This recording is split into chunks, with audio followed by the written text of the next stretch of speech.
Sœurs et frères dans le Christ, bonjour et bienvenue à cette méditation en ce mardi. L'évangile d'aujourd'hui nous présente Jésus qui va sur la montagne, et ce qui est intéressant dans cet évangile pour moi, c'est que le texte nous dit qu'il va sur la montagne pour prier son Dieu. On pourrait se demander normalement, mais sinon il irait prier qui? Mais c'est une note intéressante, pour prier son Dieu. Ça veut dire que Jésus a un rapport intime et personnel avec le Père, c'est le sien. Ce n'est pas celui de quelqu'un d'autre, il le connaît personnellement. Nous sommes invités donc déjà à travailler pour que Dieu devienne aussi notre Dieu, mais parce qu'il faut le connaître. La deuxième chose qui me frappe, et je voudrais partager avec vous surtout aujourd'hui, c'est ce qu'on dit de Judas dans ce texte. Le texte nous dit, Judas Iscariote, parmi les 12 que Jésus choisit après avoir prié toute la nuit, le texte nous dit qu'il choisit Judas Iscariote qui devint un traître. Ce qui me frappe aujourd'hui, c'est que personne ne naît traître, ou personne ne naît pour trahir. On le devient. Je me posais la question de savoir quand est-ce que Judas exactement est devenu un traître. Je pense que Jésus le sait. Jean lui dit que Judas devient le traître, celui qui va trahir Jésus, parce qu'il était un voleur. Mais je pense que c'est une façon de... Comment dire, il diminue trop l'histoire, il la simplifie trop. Il y a un malaise plus profond que Jésus aura cueilli le dernier jour, au dernier repas, à tel point qu'il lui offre la première bouchée qui est la bouchée en face du fils préféré.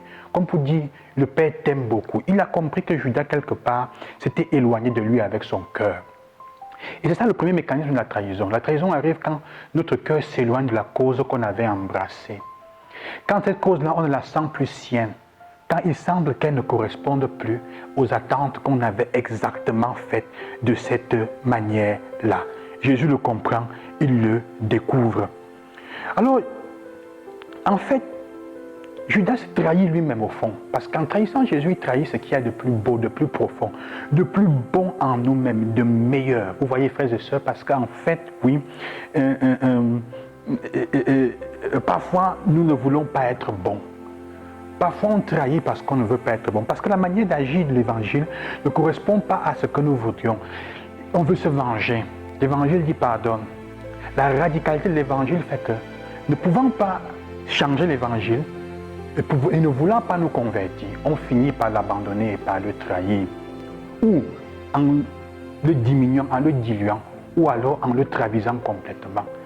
Et c'est ça la question. C'est que parfois on a peur, quand on voit ce que l'Évangile demande, on ne veut pas être, comment dire, on ne veut pas se convertir.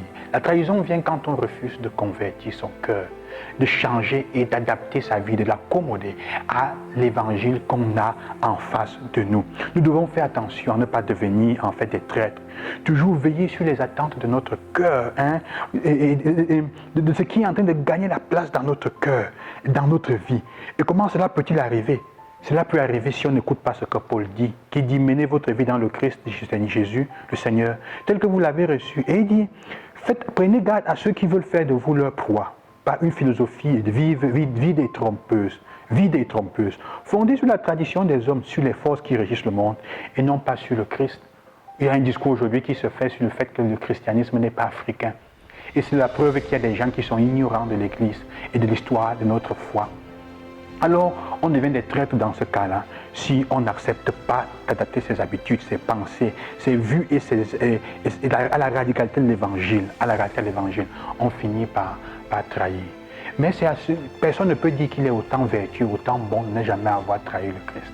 Tôt ou tard, nous y arrivons, parce que quelquefois, l'Évangile est tellement radical, nous demande des choses tellement fortes dans le pardon de l'autre, dans l'accueil de l'autre, des ennemis, que notre souffrance, notre faiblesse fait que de ce côté-là, on le trahit un peu.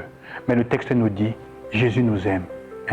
Dieu nous pardonne, il a pardonné, et donné la vie au Christ, il nous a pardonné toutes nos fautes. Que le Seigneur vous accompagne et qu'il nous donne cette grâce. De ne pas penser que nous sommes différents de Judas, mais d'accepter la bouchée que le Seigneur nous donne souvent pour nous dire, reviens. C'est la différence entre Judas et Pierre, et même Jean-Baptiste, parce que Jean-Baptiste aussi pose la question, est-il celui qui va venir? Lui aussi, il aurait pu trahir. Pierre l'a fait, mais il est resté avec le Christ. Bonne journée, que le Seigneur vous accompagne et qu'il vous donne la grâce de vous relever après chaque trahison. À demain.